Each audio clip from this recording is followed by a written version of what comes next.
Class 10 सामाजिक chapter 2 one एवं वन्यजीव संसाधन क्विक रिवीजन नोट तैयार है। इस वीडियो में हमने सभी इंपॉर्टेंट टॉपिक पीडीएफ में शामिल किया हुआ है।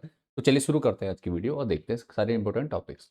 पहला जो टॉपिक आपका है यहाँ पे जैव विविधता क्या है, जान लेते हैं। जैव विविधता होती क्या है? सबसे पहले यह पृथ्वी पर पाए जाने वाले सभी प्रकार के जीवों, जीव जंतुओं और पेड़ पौधों की विविधता है। ठीक है, मतलब अलग अलग प्रकार के जीव जंतु और अलग अलग प्रकार के पेड़ पौधे पाए जाते हैं। इसी विविधता को क्या कहते हैं? जैव विविधता कहते हैं। ठीक है, हम मानव भी इसी जटिल पारिस्थितिकी तंत्र का सिर्फ एक छोटा सा हिस्सा है। ठीक है, जो पूरा इकोसिस्टम हमारा पारिस्थितिकी तंत्र है, इसके हम छोटा सा एक हिस्सा है, सिर्फ हम ही इसमें मुख्य नहीं है। ठीक है, वन प्राथमिक उत्पादक हैं जिन पर सभी जीव निर्भर करते हैं। ठीक है, जो वन अर्थात पेड़ पौधे जो है वो प्राथमिक उत्पादक हैं जिन पर सभी जीव निर्भर रहते हैं। ठीक है, तो मुख्य बिंदु क्या है इसमें जान लीजिए। की पॉइंट्स जो होते हैं, भारत जैव विविधता में बहुत समृद्ध है।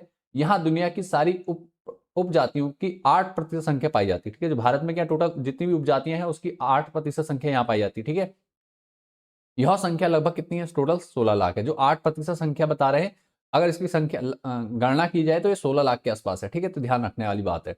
अगला है आपका भारत में संरक्षण की आवश्यकता एवं कानून। तो संरक्षण की आवश्यकता और कानून क्या है, इसके बारे में क्या जानते हैं देख लो यहाँ पे। वनों और जानवरों की घटती संख्या को रोकने के लिए, ठीक है, जब वन और जानवरों की संख्या घटने लगी इसमें, तो सरकार एक कानून बनाया जो कि 1960 से 70 के दशक में पर्यावरण संरक्षण में सुरक्षा की मांग की थी। ठीक है, क्या किया गया, एक कानून बनाया करके इसके लिए क्या 1960 से 1970 के दशक में क्या हुआ, पर्यावरण संरक्षक जो थे, जो उनने क्या सुरक्षा की मांग की थी। ठीक है, वन और वन्य जीवों की।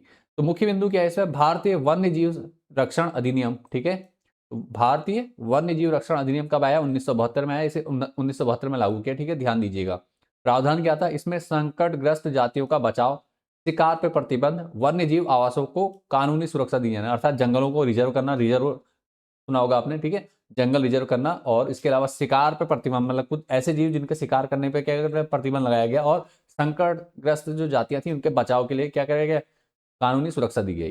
ठीक है, ये सब चीजें किसमें आया था? वन्य जीव संरक्षण अधिनियम में। ठीक है, जुड़ाव क्या है? 1980 और 1986 में के तहत तितलियों, पतंगों को भी इसमें शामिल किया गया। किसमें? वन्य जीव अधिनियम में। ठीक है, और 1991 में पौधों की 6 प्रजातियों को पहली बार इस सूची में रखा गया। ठीक है, इसमें क्या गया, 6 प्रजातियों के पौधों की जो 6 प्रजातियां थे उनको क्या करा, इसमें पहली बार इस शामिल में किया गया। 1991 में शामिल कर दिया गया। किसमें? भारतीय वन्य जीव रक्षण अधिनियम में। ठीक है, रक्षण भी कहते हैं, संरक्षण भी कहते हैं। ठीक है, 1972 में। अब मुख्य डेटा क्या है? 1972 में भारतीय वन्य जीव रक्षण अधिनियम लागू हुआ था, ये ध्यान रखना है आपने। 1991 में पौधों की जातियों को संरक्षित सूची में जोड़ा गया था। ऊपर भी बताया मैंने, इसको यहाँ पे मैंने मेन तारीख और डेटा के रूप में भी हमने क्या रखा, आपको पीडीएफ में दे रखा है। ठीक है, इसके अलावा बांध परियोजना क्या होती है जान लीजिए। बाघों को विलुप्त होने से, ठीक है, बाघ जो है, बाघ परियोजना आई थी। बाघ परियोजना क्या होती है जान लीजिए। प्रोजेक्ट टाइगर के नाम से जिसको जाना जाता है, आपको पता होगा। ठीक है, पढ़ा है आपने किताबों में, फिर भी मैं एक बार रिपीट कर दे रहा हूं। तो बाघों को विलुप्त होने से बचाने के लिए दुनिया की बेहतरीन परियोजनाओं में से एक हमारे देश में लागू हुई थी, जो कि बाघ परियोजना अर्थात प्रोजेक्ट टाइगर कहलाता है।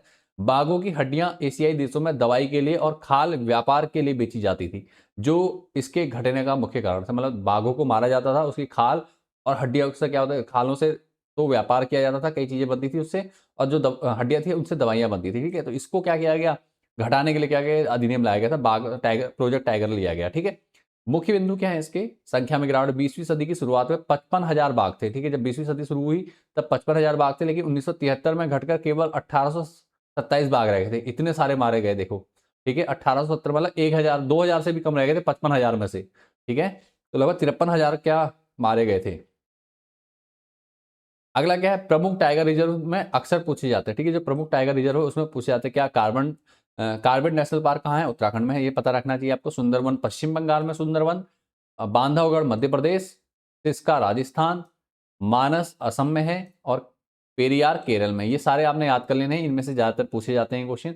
मेनली शुरू के 4 जो हैं ज्यादातर पूछे जाते हैं, लेकिन 2 लास्ट के जो हैं वो 5, जो मानस और पेरियार है, ये आते हैं लेकिन बहुत कम रिपीट होते हैं, लेकिन आपने तैयार सारे कर लेने। ठीक है, मुख्य तिथि क्या है आपकी जान लीजिए। 1973 में प्रोजेक्ट टाइगर की शुरुआत हुई थी। कब आया था? 1973 में आया था। ठीक है, इसके बाद आपका वनों का वर्गीकरण। वनों का वर्गीकरण क्या है? देखो, वनों का वर्गीकरण सरकार ने प्रबंधन और सुरक्षा के आधार पर वनों को 3 भागों में बांटा है। ठीक है, किसने बांटा है? सरकार ने। किसके आधार पर? प्रबंधन और सुरक्षा के आधार पर। ठीक है, वनों को 3 भागों में बांटा गया है।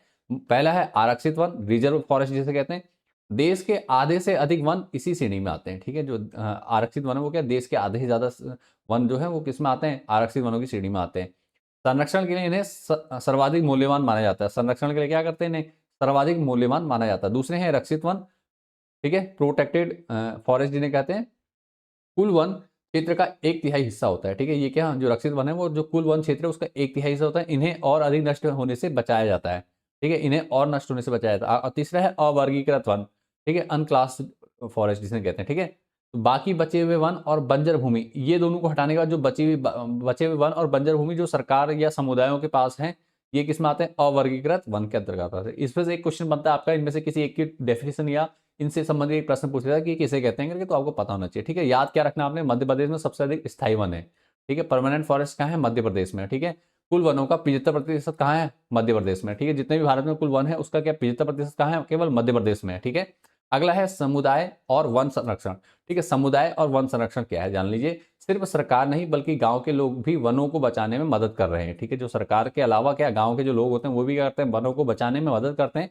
कभी कभी वे सरकार के हस्तक्षेप को भी मना कर देते हैं। ठीक है, कभी कभी क्या करते हैं वो सरकार के हस्तक्षेप को भी मना कर देते हैं। तो ये क्या है, समुदाय की योगदान है वनों को बचाने में, वन संरक्षण में। ठीक है, मुख्य बिंदु क्या है, सिरिस्का राजस्थान, यहाँ के लोगों ने खनन कार्य बंद करवाने के लिए संघर्ष किया। ठीक है, राजस्थान में जो खनन होता था इसको बंद करवाने के लिए सिरिस्का, ठीक है, राजस्थान के लोगों ने क्या किया, संघर्ष किया। उसके अलवर राजस्थान में 5 गांवों ने मिलकर 1200 हेक्टेयर वन को भैरवदेव डावक सेंचुरी लिखा हुआ, सेंचुरी होगा से सेंचुरी घोषित किया। ठीक है, यहाँ शिकार वर्जित है और इनके अपने नियम है। यहाँ क्या है, अलवर राजस्थान में जो 5 गांवों ने मिलकर 1200 हेक्टेयर वनों को क्या किया, अपने नियमों के आधार पर क्या शिकार वर्जित कराया यहाँ पे। ठीक है, इसका पवित्र पेड़ों के झुरमुट, तो प्रकृति की पूजा की पुरानी परंपरा है। ठीक है, प्रकृति की पूजा की जो हमारे देश में पुरानी परंपरा है, इसमें मुंडा और संथाल जनजातियां जो छोटा नागपुर में रहती हैं, महुआ और कदम्ब की पूजा करते हैं। किसकी, महुआ के पेड़ों की और कदम्ब की पूजा करती है। इस वजह से इन पेड़ों को नहीं काटा जाता है, उनका बचाव करती है इसमें। उड़ीसा और बिहार की जातियां क्या करती, इमली और आम की पूजा करती, तो इसलिए इनको काटने पे क्या है, प्रतिबंध है यहाँ। ठीक है, इनको काटने से मना किया जाता है गांव के लोगों के द्वारा। ठीक है, बिश्नोई समाज राजस्थान वाले काले हिरण, मोर और नीलगाय की रक्षा करती है। ठीक है, काले हिरण, मोर और नीलगाय की रक्षा कौन करते हैं, बिश्नोई समाज वाले। ठीक है, राजस्थान वाले। अगला क्या है, इसमें प्रमुख आंदोलन और संयुक्त वन प्रबंधन। ठीक है, ये भी इंपॉर्टेंट है, मतलब वनों को बचाने के लिए, जीवों को बचाने के लिए जो लोगों ने आंदोलन किए उसके बारे में जानकारी होगी इसमें। ठीक है, तो लोगों द्वारा चलाए गए आंदोलन और सरकार के साथ मिलकर काम की नीतियां हैं। ठीक है, ये क्या है, आंदोलन जो भी है, कुछ तो आंदोलन किया है लोगों ने डायरेक्ट चलाया, कुछ सरकार के साथ मिलकर काम किया गया। ठीक है, तो पहला था चिपको आंदोलन। ठीक है, नंबर 1 जो मोस्ट इंपॉर्टेंट है, हर बार पूछा जाता है, हिमालय में पेड़ों की कटाई, मतलब हिमालय का मतलब उत्तराखंड से है यहाँ पे। ठीक है, हिमालय में पेड़ों की कटाई को रोकने के लिए चलाया गया था। ठीक है, इसने सामुदायिक वनीकरण को भी बढ़ावा दिया। जो सामुदायिक वन मतलब ज्यादा से ज्यादा पेड़ लगाने पे भी वो क्या, इसमें क्या बढ़ावा दिया इस आंदोलन ने, कौन सा, चिपको आंदोलन। ठीक है, बीज बचाओ आंदोलन टिहरी से शुरू हुआ था, उत्तराखंड के। यह दिखाता है कि रासायनिक खाद के बिना भी अच्छी खेती संभव है। ठीक है, मतलब रासायनिक खाद का बाइकआउट किया था यहाँ पे, रासायनिक खाद के उपयोग को मना किया था, इसमें कम करने के लिए या खत्म करने के लिए। ठीक है, नवोदायन के साथ। ठीक है, उसके बाद संयुक्त वन प्रबंधन। ठीक है, संयुक्त वन प्रबंधन क्या होता है, इसमें वन विभाग और स्थानीय गांव मिलकर क्या करते हैं, छत्रित वनों को बचाते हैं। ठीक है, जो छत्रित वन होते हैं उनको बचाते हैं।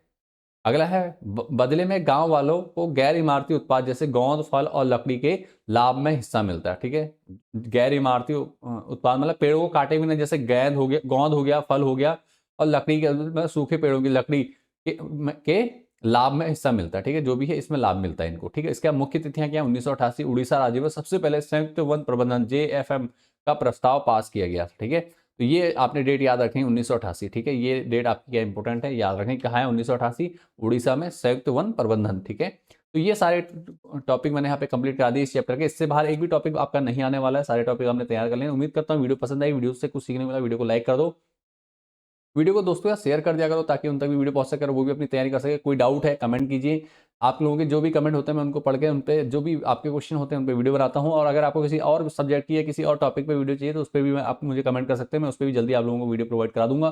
साथ में अगर जो बच्चे पीडीएफ से तैयारी करना चाहते हैं तो वो लोग क्या कर सकते हैं, अपनी पीडीएफ भी डाउनलोड कर सकते हैं। पीडीएफ डाउनलोड करने के लिए आपने सिंपल क्या करना है, यहाँ पे अपने ब्राउजर में जाना है, हमारी वेबसाइट का लिंक पिन कमेंट में दे दूंगा, इस वेबसाइट पे चले जाना हमारी, और यहाँ पे आपको मोबाइल में आएगा शॉप का ऑप्शन। तो आपने यहाँ से देखो 95 स्कोर जिन बच्चों को करना है वो 95 स्कोर वाली पीडीएफ में जाएंगे, यहाँ पे आपको मिल जाएगा। अभी बहुत सारा डिस्काउंट मिल रहा है आप लोगों को, 90% तक का डिस्काउंट आपको हमारी वेबसाइट पर मिल जाएगा।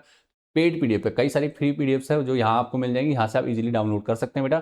साथ में आपको कहते हैं प्रीवियस ईयर क्वेश्चन पेपर और उनके सॉल्यूशन भी आपको मिल जाते हैं फ्री ऑफ कॉस्ट, यहाँ से आप डाउनलोड करके तैयारी कर सकते हैं।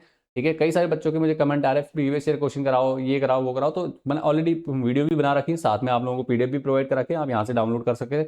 पिछले 5 सालों के पीडीएफ सैंपल पेपर और उनके सॉल्यूशन यहाँ से डाउनलोड कर। टॉप 30 क्वेश्चन जो 100% आते हैं उन क्वेश्चन को अगर आपने देखना है तो यहाँ आपको मिल जाएंगे। यहाँ टॉप 30 क्वेश्चन मिल जाएंगे हर सब्जेक्ट के, क्लास 10th के। तो आपने क्या करना है, देख लेना, यहाँ से तैयार कर लेना। इसके अलावा इंग्लिश मीडियम के बच्चों के लिए भी मैंने सोशल साइंस और साइंस के टॉप 30 क्वेश्चन की वीडियो पीडीएफ बना दी है। ठीक है, वो भी आप लोगों को जल्दी मिल जाएगी, एक बार मैं चेक कर लूँगा। इसके अलावा क्या कहते हैं, आपको अगर क्वेश्चन बैंक चाहिए, आपको जो उत्तराखंड बोर्ड ने जारी कर रखी है, तो यहाँ भी आपको क्वेश्चन बैंक मिल जाएंगे ऑफिशियल। यहाँ से आप easily free of cost download कर सकते हैं। डाउनलोड करने की प्रक्रिया सिंपल है, आप किसी भी पीडीएफ पे चले जाइए। मान लीजिए आपने ये करनी है डाउनलोड, तो यहाँ पे सिंपल चल जाएंगे। यहाँ पे इसका जो प्राइस दिख रहा है इसको ध्यान में रखते हुए चलना है। ठीक है, इसमें आपको 76% का ऑफ मिल जाएगा अभी। इन फ्यूचर ये चेंज हो सकता है क्योंकि पीडीएफ का प्राइस जो है वो अप है, लेकिन क्या है, आपको फ्री अब अभी ऑफर के थ्रू 26 जनवरी का जो ऑफर है उसके थ्रू मिल रहा है। तो यहाँ पे आपने सिंपल क्या करना है, इसके बाद आपने जैसे 1 मिनट बैक कर देता हूँ, यहाँ पे आप जाते हैं। जब आप यहाँ से गए, ये आपने पीडीएफ पे क्लिक किया, पीडीएफ पे क्लिक करेंगे, यहाँ पे अमाउंट है, यहाँ पे बाय नाउ पे क्लिक करेंगे। उसके बाद यहाँ पे आपको नाम, पूरा नाम लिखना है, first name last name, email ID और मोबाइल नंबर डाल देना अपना सही से, क्योंकि इसी पे आपको क्या करना है, पीडीएफ मिली, और पे एंड रिव्यू पे क्लिक करना है। और यहाँ पे आपका टोटल अमाउंट जो है यहाँ पे ये दिया गया है, इसको आपने क्या करना है, यहाँ से पे करना है क्यूआर या यूपीआई के माध्यम से। जैसे ही आप करते हैं आपके सामने पीडीएफ आ सकती है, या आप जो फ्री पीडीएफ है उनको डायरेक्टली विदाउट पे के भी आप कर सकते हैं, यूज कर सकते हैं और अच्छे से अपनी तैयारी कर सकते हैं। तो उम्मीद करता हूँ सारे डाउट आपके क्लियर होंगे। किसी भी प्रॉब्लम लगती है तो आप मुझे कमेंट कीजिए। मिलते हैं नेक्स्ट वीडियो में। Thanks for watching this video. Board exam के लिए आपको सभी को ढेर सारी शुभकामनाएं।